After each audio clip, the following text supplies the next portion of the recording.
স্বাগত জানাচ্ছি চ্যানেল 24 এর নিয়মিত আয়োজন বিভাগীয় খবরে। ভিন্ন রকম সংবাদ নিয়ে আমাদের আয়োজন। আজ জানাবো ময়মনসিংহ বিভাগের জেলাগুলোর খবর। আর এই পুরো আয়োজন আপনাদের সাথে আছি আমি রাকিব আল জাবেদ। ময়মনসিংহের ত্রিশালে বিশেষ এআই প্রযুক্তি বা আর্টিফিশিয়াল ইন্টেলিজেন্স ব্যবহার করে মাছের চাষ হচ্ছে একটি পুকুরে। এতে বেড়েছে মাছের উৎপাদন, কমেছে খরচের পরিমাণও। সংশ্লিষ্টরা দাবি করেছেন যে প্রযুক্তির ব্যবহারের ফলে কম জায়গায় অধিক মাছ চাষ করে লাভবান হবেন চাষিরা। পুকুরে অক্সিজেন আর অ্যামোনিয়ার তারতম্যে প্রায়ই ভেসে ওঠে মাছ। কিছু বোঝার আগেই অনেক মাছ মারাও যায়। এতে লোকসান গুনতে হয় চাষিদের। এই সমস্যার সমাধানে প্রযুক্তির ব্যবহারের মাধ্যমে মাছ চাষ করা হচ্ছে ময়মনসিংহের ত্রিশালের একটি সরকারি পুকুরে। উপজেলা প্রশাসনের উদ্যোগে বছর ধরে চলা এই চাষাবাদে মিলেছে সফলতা। অক্সিজেন লেভেল অনুযায়ী বিভিন্ন প্যারামিটার অনুযায়ী ডিভাইসগুলো রান হওয়ার ফলে দুইটা কাজ এখানে হয়। এক হলো লেবার খরচ কমে যাবে, দ্বিতীয় হলো মাছের হঠাৎ মরক হওয়ার সম্ভাবনা 80% কমে যাবে। আর যেহেতু আমরা এআই ব্যবহার করতেছি, কৃত্রিম বুদ্ধিমত্তা ব্যবহার করতেছি, সেই জন্য বিদ্যুৎ খরচ 25 থেকে 30% পর্যন্ত সাশ্রয়ী হবে। পুকুর পাড়ের চারদিকে রাখা হয়েছে খাবার ছেটানোর মেশিন। অক্সিজেন সাপ্লাই বাড়ানোর জন্য পানির নিচে ও উপরে স্থাপন করা হয় যন্ত্র। এসবই পরিচালনা করে এআই প্রযুক্তি। পুকুরে যখন যেটা প্রয়োজন হয় স্বয়ংক্রিয়ভাবে তা চালু হয়ে যায়। নিয়মিত পাওয়া যায় পুকুরের স্বাস্থ্যের তথ্য, তাই দ্রুত নেওয়া যায় ব্যবস্থা। সাধারণ যে অটোমেশনগুলো আছে সেখানে হয় যে অ্যাপসের মাধ্যমে তথ্য যায়, সেখানে দেখে অ্যাপস দিয়ে অন অফ করতে হয়। কিন্তু আমাদের এখানে আসলে মানুষের কোনো কন্ট্রাক্ট লাগে না। পুকুরের যে রিয়েল টাইম ডাটা আসবে সেই অনুযায়ী মাছের কী পরিমাণ অক্সিজেন দরকার, মাছের কী পরিমাণ খাবার দরকার, সেটা এআই ক্যালকুলেশন করে ক্লাউডকে দেয় এবং ক্লাউড সেই অনুযায়ী আমার যে এয়ারেটর ফিডার মেশিন আছে, পাম্প মেশিন আছে, তাকে কন্ট্রোল করার জন্য রিলে সিস্টেমকে অর্ডার করে বা মেসেজ থ্রো করে। সেই মেসেজ অনুযায়ী সব কিছু অটোমেটিক্যালি চলে। এই পদ্ধতিতে পুকুরের গভীরতা 18 ফুট পর্যন্ত করা যায়। শতাংশে অন্য পুকুরে যেখানে 150 থেকে 200টি পাঙ্গাস মাছ চাষ করা যায়, সেই জায়গায় এই পদ্ধতি ব্যবহার করে শতাংশে মাছ চাষ করা সম্ভব 1200। মাছের ঘনত্ব অনেক বেশি, তাতে পানির কোয়ালিটি থেকে শুরু করে যে কোনো বিষয়গুলো যে কোনো সময় নষ্ট হয়ে যেতে পারে। তো সেই বিষয়টিকে আমরা যদি ম্যানুয়ালি দেখভাল করি তাতে কিন্তু আমাদের ঝুঁকি আছে। তো আমরা রিয়েল টাইম ডাটা পাই এবং এটিকে আধুনিক পদ্ধতিতে এআই প্রযুক্তির মাধ্যমে সেটিকে প্রসেস করে এই আর্টিফিশিয়াল ইন্টেলিজেন্সের মাধ্যমেই এই মেশিনগুলোকে ডিরেকশন দেওয়া হয় যে কখন এয়ারেটর চলবে বা অন্যান্য যে মেশিনগুলো আছে সেগুলো চলবে। সেক্ষেত্রে আমার মনে হয় যে আমাদের ভাবনা চিন্তা যেটা টেনশন থাকে যে কোনো সময় লস হতে পারে, সেটা হয়তো কমানো সম্ভব হয়। স্থানীয় মৎস্য বিভাগ বলছে চাষি পর্যায়ে এই প্রযুক্তি ছড়িয়ে দিতে কাজ করছেন তারা। আমরা ইতিমধ্যে 7 মাসে আমরা একটা রেজাল্ট পেয়েছি, সাকসেসফুল একটা রেজাল্ট পেয়েছি। এখানে আমরা দেখেছি যে গতানুগতিক যে প্রক্রিয়া যে মাছ চাষটা করা হয় তার থেকে প্রায় 3 থেকে 4 গুণের বেশি আমরা এখানে উৎপাদন পেয়েছি। তো এইটা যদি আমরা চাষি পর্যায়ে রেপ্লিকেট করে দিতে পারি, উপযুক্ত ডেমনস্ট্রেশনের সংখ্যা যদি আমরা আরও বাড়াতে পারি, তাহলে চাষিরা দেখতে পারবে, এখান থেকে নলেজ নিতে পারবে, নলেজ শেয়ারিং হবে এবং তারা আগ্রহ প্রকাশ করবে এই উৎপাদন প্রক্রিয়ার সাথে সংযুক্ত হতে। এতে হবে আমাদের যে লক্ষ্যমাত্রাটা পূরণ হবে, আমাদের উদ্বৃত্ত অংশটুকু আমরা রপ্তানি করার চিন্তাটাও আমরা রাখতে পারি। 1 একর জায়গার পুকুরে এই প্রযুক্তি স্থাপন করলে এককালীন খরচ পড়বে 5 লাখ টাকা। দীর্ঘমেয়াদে যেখানে লাভবান হবেন চাষিরা। সুলতান মাহমুদ কনিক, চ্যানেল 24, ময়মনসিংহ। জাদুর কলের পানি, যা ভাগ্য বদলে দিয়েছে মানুষের। স্থানীয়দের কাছে এটি অটকল নামেও পরিচিত। কোনো রকম জ্বালানি ছাড়াই 24 ঘন্টা বিরামহীনভাবে ভূগর্ভস্থ থেকে মিলছে পানি। বছরের পর বছর ধরে প্রাকৃতিকভাবে এসব সুপেয় পানি পাচ্ছেন শেরপুর সীমান্তের 4 গ্রামের মানুষ।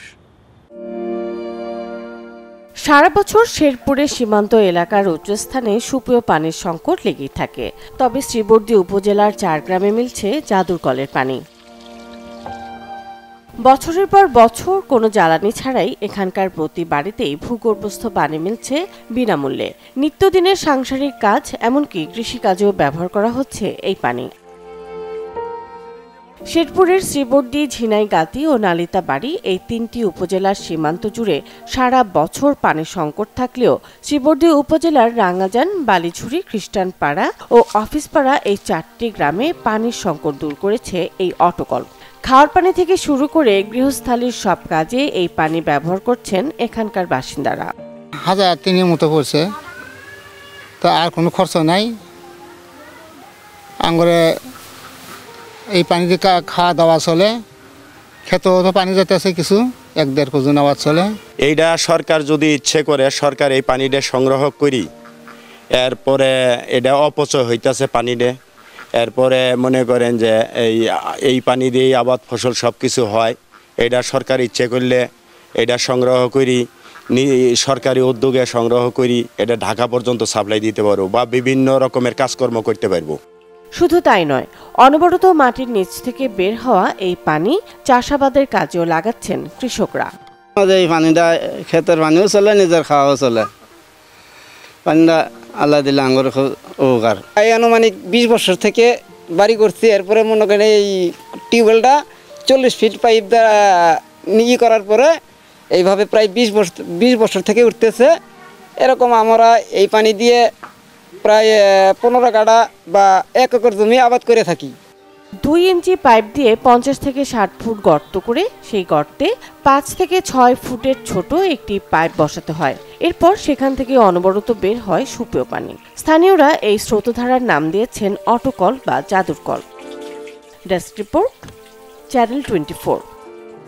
ময়মনসিংহের ভালুকায় সরকারি খাসখতিয়ানের 11 একর সম্পত্তি অবৈধ জালজালিতের মাধ্যমে বিক্রির অভিযোগ উঠেছে তরিফুল্লাহ নামে এক ব্যক্তির বিরুদ্ধে। বিক্রি হওয়ার সেই জমি দেখিয়ে এরশাদ ব্রাদার্স নামক একটি প্রতিষ্ঠান ব্যাংক থেকে হাতিয়ে নিয়েছে 36 কোটি টাকা। এখানেই শেষ নয়, এই বিক্রি হওয়ার জমির আমমোক্তারনামা দেখিয়ে তরিফুল্লাহ কামিয়েছেন কোটি কোটি টাকা। ভালুকার হবিরবাড়ি মৌজায় 158 খতিয়ানের সরকারি খাস জমি। এই খতিয়ানের 11 একর জমি ব্যক্তি মালিকানায় বিভিন্ন হাতে বিক্রি হয়েছে মোটা অর্থে। আবার এই জমি ব্যাংকে মর্গেজ দিয়ে হাতিয়ে নেওয়া হয়েছে কয়েক কোটি টাকা। সরকারি খাস জমি কিভাবে ব্যক্তি মালিকানায় গেল তা জানতে শুরু হয় অনুসন্ধান। 2015 সালে সরকারি খাস খতিয়ানের এই জমি প্রথম ক্রয় করে এরশাদ ব্রাদার্সের স্বত্বাধিকার এরশাদ আলী। সরকারি জেনেও জমিটি মর্গেজ দিয়ে বেসরকারি একটি ব্যাংক থেকে হাতিয়ে নেয় 36 কোটি টাকা। 2018 সালে একই খতিয়ানের 8.5 একর জমি 2 কোটি টাকায় আমোক্তা দেওয়া হয় ব্যবসায়ী সাইফুল ইসলামকে। আমি জমি পেয়েছি, জমিটা বুঝতে দেয় নাই, দূর করে দিচ্ছে, জমিটা দেয় নাই করে। ইন জেনারেল আপনার খাস জমি জানার পর আপনি কিনবেন, অবশ্যই কিনবেন। আপনি যখন ব্যক্তিগতভাবে যখন ইস্যু, কারণ আপনার উদ্দেশ্য যদি ভিন্ন থাকে তাহলে তো আপনি কত বেশি চিন্তা করতে পারেন। এখানে লেখা আছে 1 নং খাস খতিয়ানের রেকর্ডভুক্ত ভূমি, মানে এটার কতটুকু সত্যতা আছে, জেনুইন আছে, এটি তো আমি জানি না। এবার মুখোমুখি জমি বিক্রির কারিগর তরিফুল্লাহ। এলাকায় জমির দালাল হিসেবেই পরিচিত। তার দাবি 1970 সালে জমিটি কিনেছেন, অথচ সে সময় তার বয়স ছিল মাত্র 2 বছর। আমার জমি, আমার জমি, আমার খাজনা খারিজ করা আমার জমি। যে জমি যে সরকারি খাস থাকে তা মেরা খাজনা খারিজ দিলাম কি বা বর্তমানে এই খারিজ থেকে আরেক খারিজ দিলাম কি বা, এটা ভূমি ভবিষ্যৎ জায়গায়, এটা আমার জায়গায় নিলাম না। সরকারি জমির মালিক ব্যক্তি হন কিভাবে, তার সদুত্তর নেই ভূমি কর্মকর্তাদের কাছে। সরকারি জমি তো সেটা খাজনা নেওয়া হয় না, আমাদের এখানে খাজনা এবং সর্বশেষ খতিয়ান তো সরকারের নামে থাকবে, সেটা তো কখনোই রেজিস্ট্রি করা যায় না বা করা হয় না।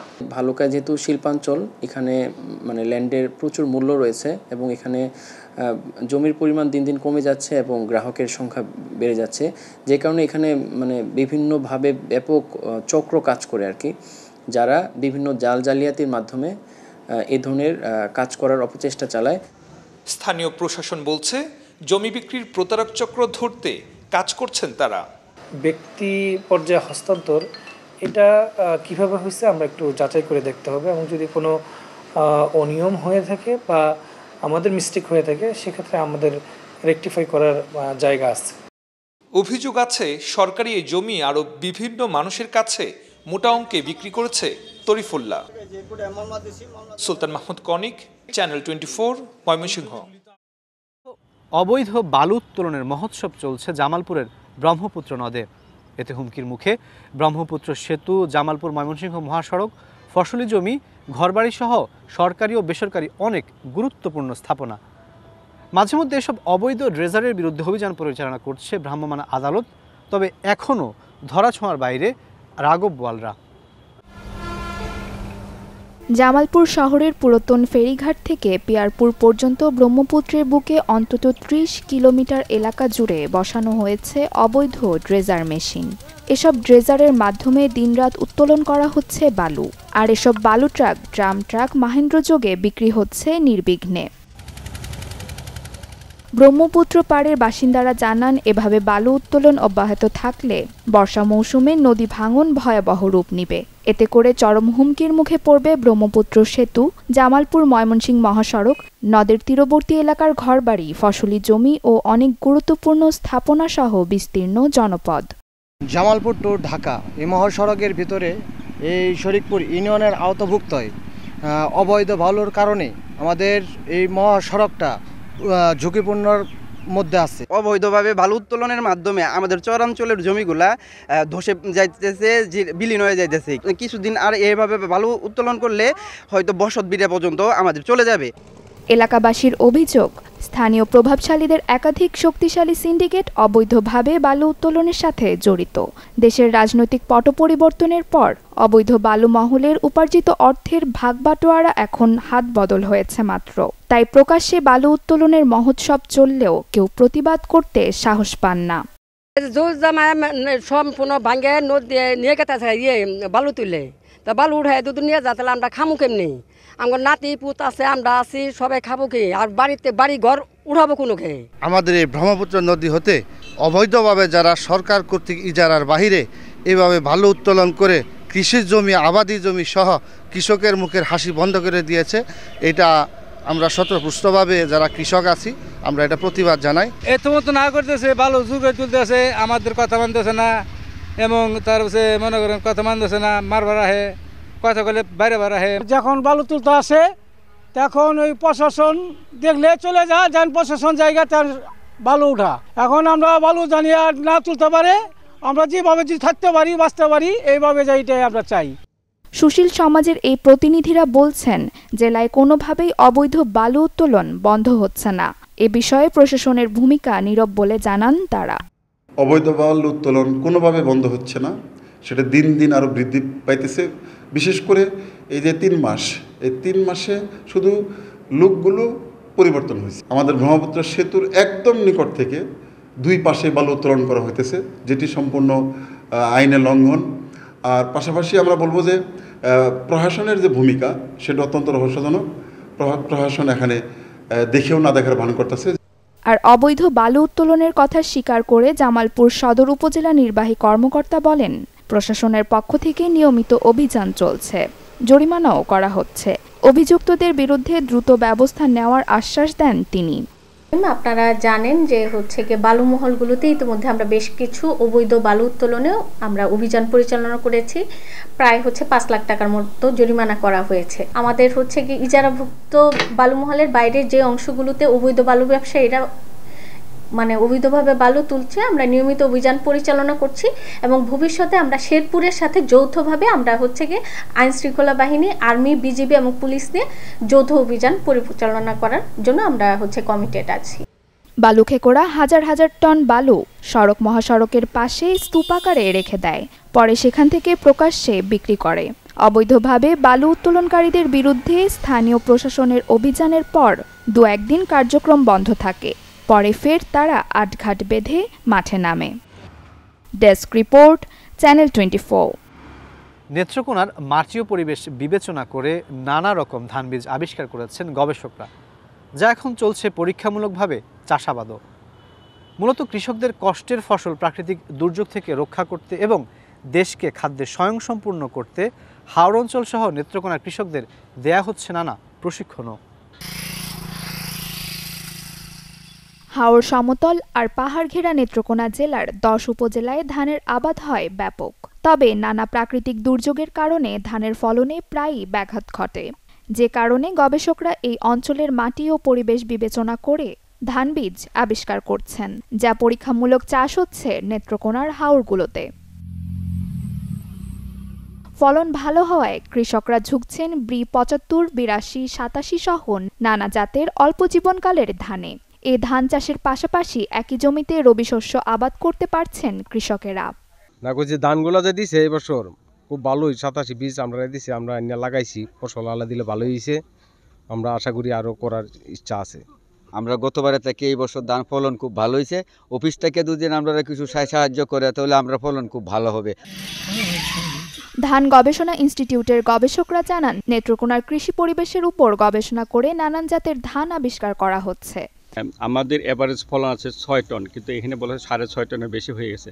এটাই যে বোঝা যাচ্ছে যে আমাদের যে প্রচেষ্টা, আমাদের ধান গবেষণা ইনস্টিটিউট প্রতিষ্ঠার উদ্দেশ্যই এইরকম যে সারা বাংলাদেশে যেসব আনাচে কানাচে যেসব অঞ্চল আছে, মানে যেসব অবহেলিত অঞ্চল, সেই অঞ্চল যাতে আমাদের গবেষণা চলতে পারে এবং গবেষণাতে আমাদের সর্বোচ্চ ফলনটা যেতে পারে, সেটাই আমাদের মূল উদ্দেশ্য। আমাদের ধান গবেষণার এই আমন মৌসুমে 100 দিন থেকে শুরু করে 150-60 দিন পর্যন্ত বয়সের জাত আছে। এখন আমি কৃষক, আমার জমিতে যেটা প্রযোজ্য, আমি যদি 115 দিনের জাত চাই, আমার 115 দিনের ভালো জাত আছে। কোনো কৃষক ভাই যদি 115 দিনের জাত চাষ করে যে আমি রবি ফসল করব, আমার জমিটা একটু উঁচু ধরনের, মাঝারি উঁচু ধরনের, আমি আগাম কেটে, এই দেখেন এটা নভেম্বর মাসের, আজকে হচ্ছে 7 তারিখ, আমরা কিন্তু ধান কাটার পর্যায়ে চলে আসছে। এই নভেম্বর মাসের 15 তারিখ পর্যন্ত ধান কেটে আমরা যে কোনো রবি ফসল করতে পারবো। সব ধরনের ইকোসিস্টেম এই অঞ্চলে বিদ্যমান, তো এখানে কাজ করার অনেক সুযোগ রয়েছে। তো আমরা শুরুতে যে কাজটা করতেছি যে আমাদের যে উদ্ভাবিত অলরেডি প্রযুক্তিগুলো আছে, এই প্রযুক্তিগুলো আমাদের কৃষকের দোরগোড়ায় কীভাবে পৌঁছে দেওয়া যায় এবং এগুলো অ্যাডাপটিভ ট্রায়াল হিসেবে কতটুকু উপযোগী, বিভিন্ন জায়গাতে বিভিন্ন লোকালি একদম কতটুকু উপযোগী, আমরা সেই কাজটুকু আগে করার চেষ্টা করছি। দেশকে খাদ্যে স্বয়ংসম্পূর্ণ করতে এবং কৃষকদের কষ্টের ফসল প্রাকৃতিক দুর্যোগ থেকে রক্ষা করতে হাওড় অঞ্চল সহ নেত্রকোনার কৃষকদের দেয়া হচ্ছে নানা রকম প্রশিক্ষণ। Desk report, channel 24। এই ছিল আজকের বিভাগীয় খবরে। আগামীতে নতুন স্বাদ ও ভিন্ন গল্পে আবারও হাজির হব আমরা। ততক্ষণ পর্যন্ত আমাদের সাথেই থাকুন।